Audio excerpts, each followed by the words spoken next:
Hi everyone, welcome to the Navigant Credit Union Broadcast Center. I'm GoLocal News editor Kate Nagel. Thanks for joining us for the first show this week here in downtown Providence. I'm happy to welcome my first guest, Robin Garceau with Robin Garceau Interiors. Thank you for joining us. You're welcome, thank you. As we're looking all around us at big windows here in the studio, the topic of conversation, if you're not in that cookie cutter house or apartment and you have unusual window sizes, how do you even begin to approach saying, do I need treatments? How do I get treatments? I mean, there's so many steps you probably have to take a look at saying, how do I even tackle this? Well, what I try to do right from the beginning, so it's easier, obviously, if you're building. So when you're building, architects always love to have these gorgeous, unusual windows, whether they're round, oval, two-story windows. They love putting them in a house because they add, obviously, a lot of character and design. The problem is, okay, where do these windows fall? If you remember maybe the 70s and 80s, everybody with big homes was building, they were building these houses with the windows on their second story. So you have a big, huge arch window. I'm not sure anybody ever thought to ask, okay, will somebody see me as I'm standing on the second floor landing coming out of my bedroom? So most of the time, yes, you can see someone standing over there. So I'd get into a house and I'd look at it and say, oh my God, okay, how are we going to treat this? So when you're building, which is the easiest thing, figure out where it lands in your house. Okay. Try not to put it in a bathroom. Try not to put it in a bedroom if you want to sleep in. If you're the type of person that needs room darkness when you sleep, don't put like a big eyebrow window that is right up against two walls and all of a sudden now there's no way to treat it. Are there just some untreatable windows? There are some untreatable windows, and you can always put something on it, but it depends on your budget as well. So, I mean, I'm doing an oval window in a bathroom, and they didn't even think of it beforehand, but it's probably going to be $3,000 or $4,000 to do a custom shutter within that that oval window. So, yeah, sometimes you can, sometimes it's not so easy. Yeah. So it really also depends on the room, as you mentioned as well. Again, how much privacy you want, and is it kind of personal taste, because I guess some windows could be left untreated, but it depends on what's outside and how much, again, light that you want coming in. Absolutely. So, for instance, now I'm working on a house and we have this beautiful feature walls, 2 stories of window, absolutely gorgeous. But when we first started, we immediately started talking about how we're going to treat these windows because it is directly opposite the TV in this room. Oh, so brings in a lot of light. Yeah, tons of light. Now, it is on the north side, so there are some trees, so it's not like direct sunlight, but you still need light control, you still need privacy. So, but we address those questions right from the beginning.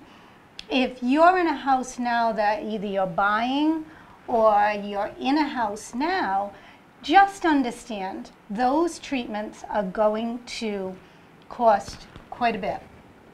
And you just have to say to yourself, you know what?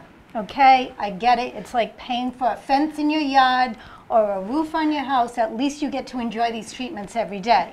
You're spending $10,000, $20,000 on a roof, you never really see it unless you're up on top of the house. This is here, it's in the house, it's part of the home. And let's talk a little bit about unusual windows. Blinds, drapes, shades. I mean, is it a personal preference first and foremost? Yes, it is. Sometimes if you're a little more modern and you want just like a panel glide fabric treatment, personally, I'm all about draperies. Love, love, love draperies. I've never not loved draperies. So another house that I'm working on right now, it's a custom design build, and in the bedroom, we did just that. We put an eyebrow-shaped window in the bedroom. Right from the beginning, I was saying, okay, make sure we leave enough room on the sides and enough room on the top, because now what I'll do is I will literally put a drapery wall to wall up to the ceiling. So when that drapery is closed, it's completely private and it's completely room darkening. but when it's off, you get the full view of the window. That was going to be my next question. If you have unusual shaped windows, you can sort of take a traditional tack, but if it's unusual, you're probably going to be using a lot of material so that you've covered all your bases. Two-story windows. I mean, you have, say, 20 feet of drapery fabric times however wide you need to make it. So yeah, it is a lot of fabric, a lot of fabric. And how does it again vary by the client? The interplay of drapes and the decor of the rest of the room. I mean, it's such a focal point for someone coming in. Do you find people, I mean, what's the sense when you're decorating? What do you start with first? Is it the upholstery and what you're using on the walls, and then the drapes come later? Is it part of the whole package? I think it depends on where the client is in relationship to, okay, I have a sofa, I have an area rug, that kind of thing. So what they'll do is, what I'll do is say, what are we using, if anything?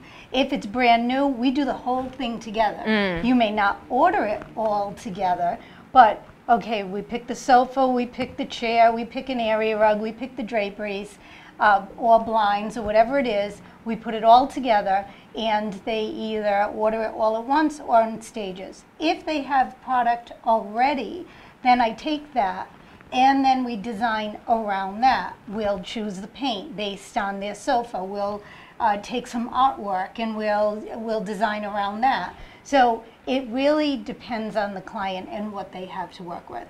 Have you seen folks go into houses, and if there's really elaborate drapes around special windows, say, can we put that in the purchase price? Yes, yeah. Can you leave the drapes? Absolutely. And let me tell you something. If they're nice draperies or they're really nice blinds, I would absolutely ask for them, because they are not inexpensive. Window treatments, custom window treatments are not inexpensive, and 9 times out of 10, it's very rare that you can find ready-made treatments to actually work with what you have.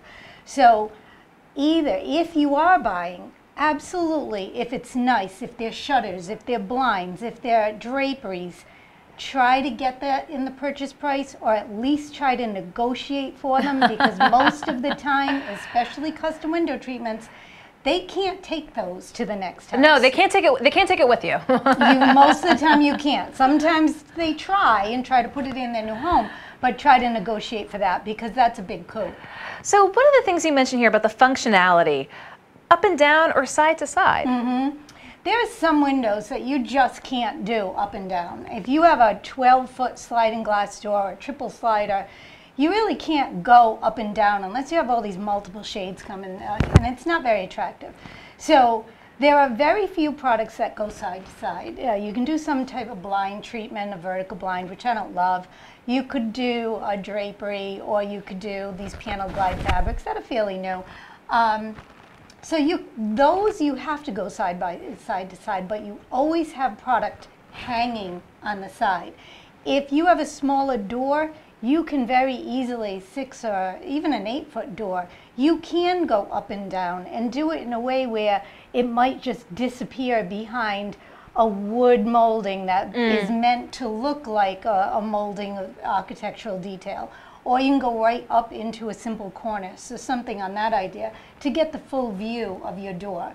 But yeah, and the stacking. So if you have a 12-foot door, and someone will say to me, oh, I really want to put a drapery on there. Okay, if you want to get that fabric off of the door, you have to have at least 2 to 3 feet on each side of that door to get that fabric completely off.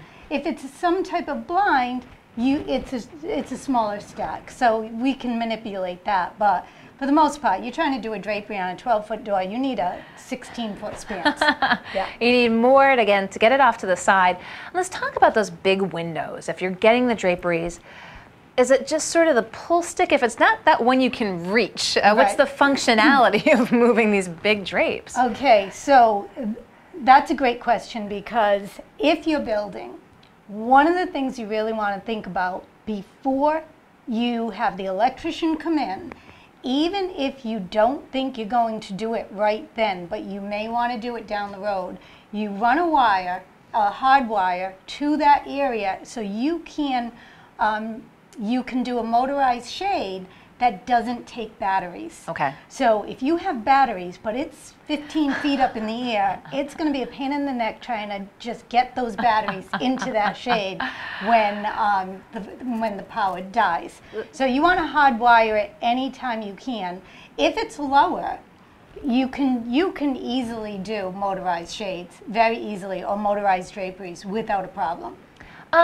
Expense with that? I mean, what is the labor cost incurred to motorize a drape? Surprisingly, for say blinds and shades, it might be several $100, maybe $500 to $1,000 more to do something like that. But believe me, it's so worth it, because you know, to have to worry about it going up and down. And now too, you can do them on your iPad or your smartphone. Your tablet. Yeah. Move the shades. Move the shade, or you set it to go off at a certain time of day, like at 8 o'clock in the morning goes up, and then, you know, all of a sudden at noon you've got this blinding sun coming in on your drapery, on your floor and your furniture. It automatically, you can set it to close at the worst time of the sun, so it doesn't ruin all your furniture. Oh, yes, for everything to get faded as well. So it sounds to me, especially if you're building new and you're looking at the architectural plans, you really should be incorporating an interior designer in the process, and not necessarily after the fact to say, hey, I love this idea, but how feasible is it, and how are we going to approach this?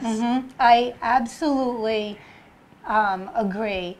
You really should be talking to an interior designer before you finalize your architectural plans.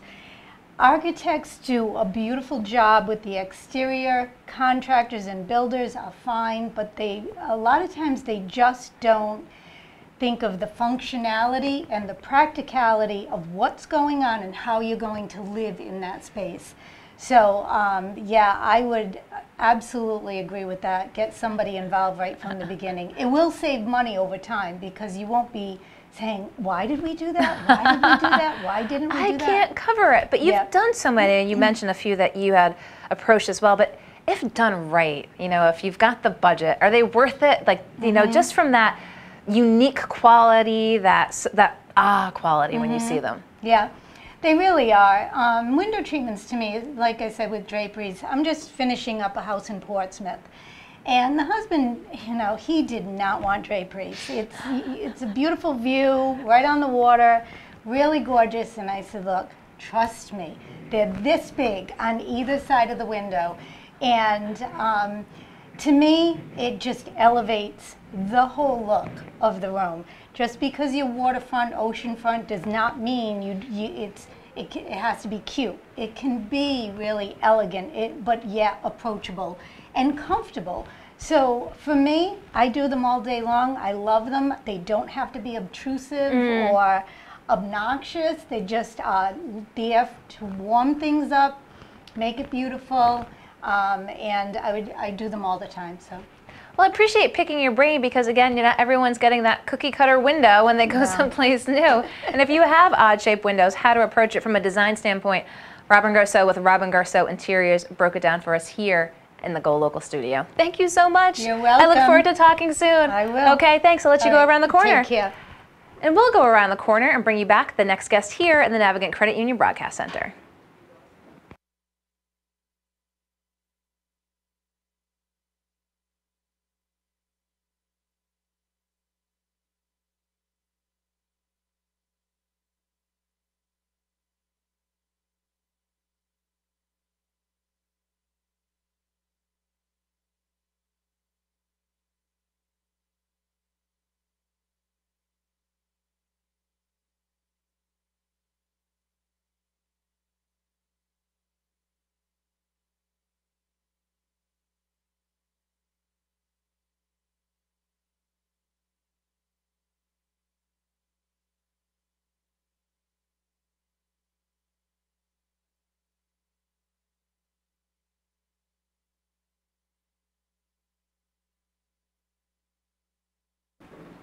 Hi everyone, welcome back to the Navigant Credit Union Broadcast Center. I'm GoLocal News Editor Kate Nagel. I'm excited to welcome my next guest in, Liz Lerner McClay, the minister of the First Unitarian Church in Providence. Thank you for joining us. Thanks for having me. Big day today. The religious community and the community at large has a big announcement about an event taking place this weekend as we look at Mother's Day and approaching guns in the community, turning guns into plowshares. Right. So talk with us about how religious folks came together to address this issue, and this is your brainchild. It is. But it didn't start with me. It's something that's been growing and moving slowly across the country in different faith communities and faith communities of all different faiths and religions. So I heard about it happening at a congregation that I have a lot of respect for, and I thought we should do this at First Unitarian here in Providence. But then I thought if we do it only in my church, it will get some notoriety, but it won't really make a difference. So I thought what I really need to do is see if we can bring in other congregations and other faiths who care about this also, and make it clear that this is a faith issue and an interfaith issue, and not just something one congregation cares about. So I reached out first to Rabbi Howard Voss Altman over at Temple Bethel, and he said yes right away. He was really enthusiastic and he was ready to commit. And then we pulled together a group of people, clergy from many different faiths and some folks who were working on gun control already here in Rhode Island.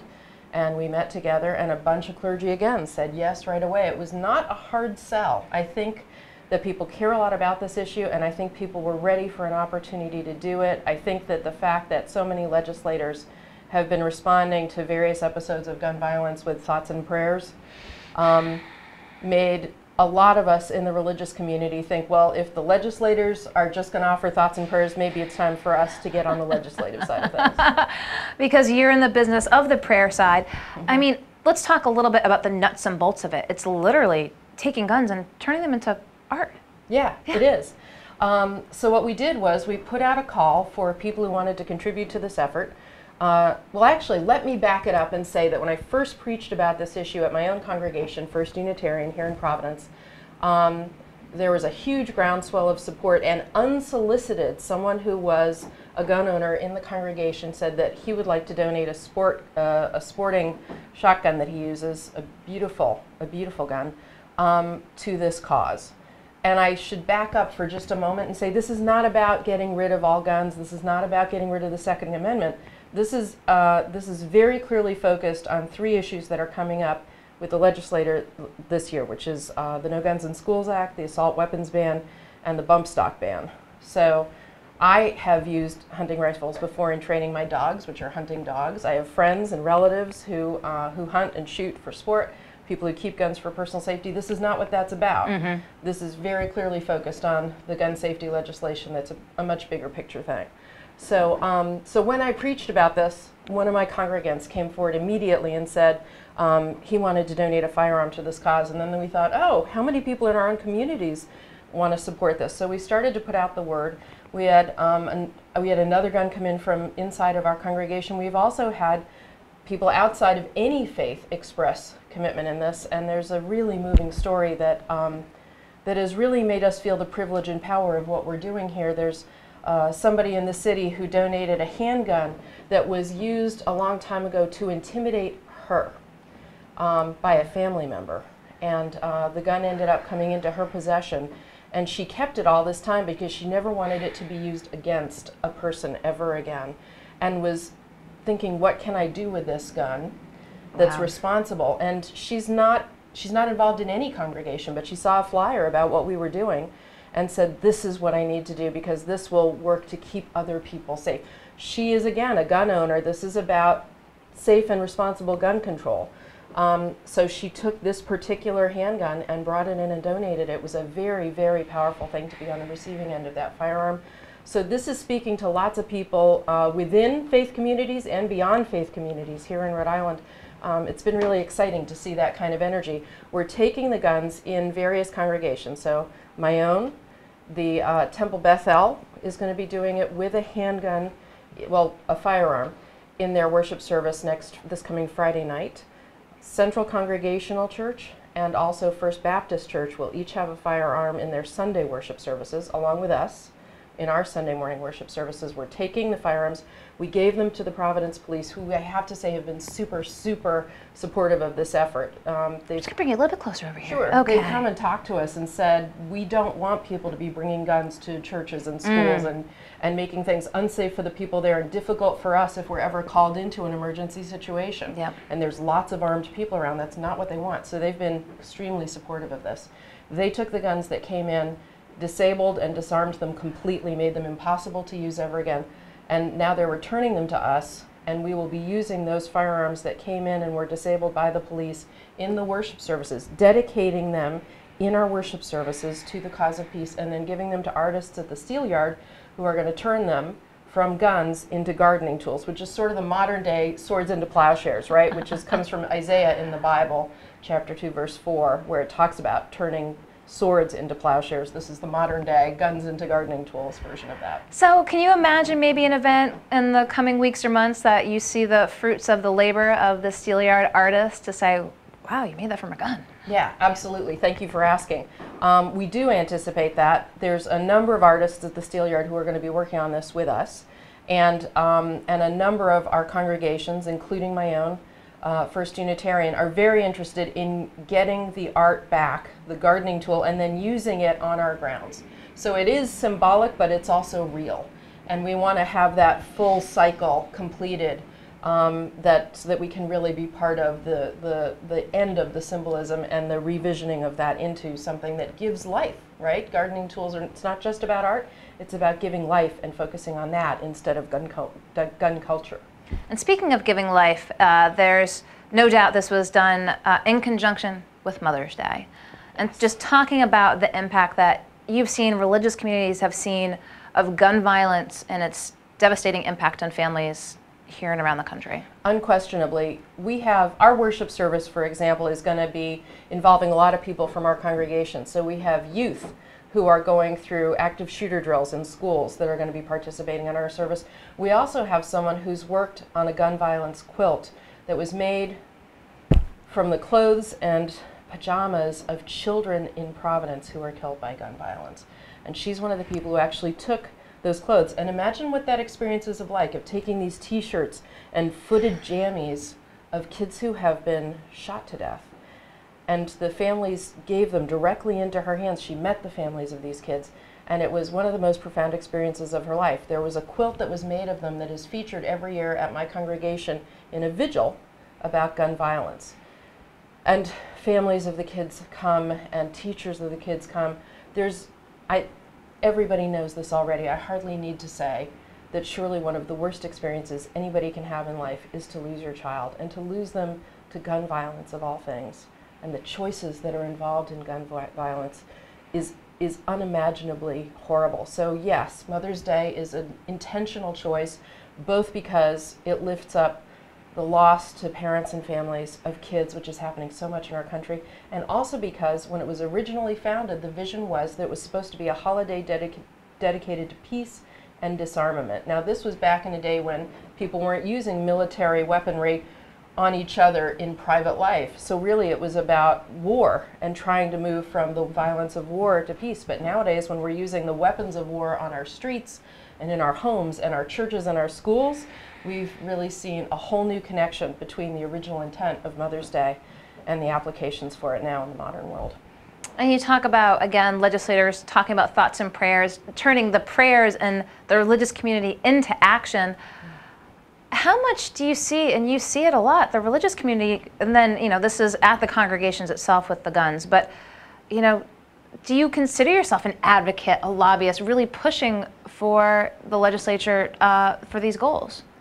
I don't feel like a lobbyist. I feel like a person who believes that faith has to be manifest in the world, right? There's always this idea about faith and deeds. Is it enough to believe something, or do you actually have to make it real? And do you have to live what you believe? And in my faith, and in many faiths, certainly not only mine, we come down on the side of, yeah, you got to live what you believe. If we merely believe and we don't do what we can to actually make that belief real and impactful and saving, it's not enough. So for me, that's the important thing, is it doesn't feel like being a lobbyist, it feels like being a minister. Well, I appreciate your coming in to tell folks about what's taking place at congregations around the city. We'll provide links to this as well. But then coming up this weekend, guns into plowshares. Again, the religious community taking an active role here in Rhode Island. Liz, I appreciate your taking the time to come in today. Thanks so much. I'll let you go around the corner. Okay, thank you. Okay. Liz Lerner McClay, minister of the First Unitarian Church in Providence, coming in. They kicked off the announcement today, this weekend. Congregations around the city and state will be focusing this Mother's Day weekend on both looking at gun safety and what's before the legislature, but specifically to have folks bring in, as she said, some firearms, but as she mentioned, as shotguns, this is, she said, not against the Second Amendment in any way, shape, or form, but something that the congregation, and as she mentioned, folks not even in the religious community taking action, so I appreciate Liz taking the time to come here into the Navigant Credit Union Broadcast Center. Appreciate your tuning in for the 3 o'clock show. 4 o'clock will be Josh Fenton with Business Monday, Gary the Moneyman Sass at more. So we'll see you back here in the studio at 4. I'm GoLocal News Editor Kate Nagel.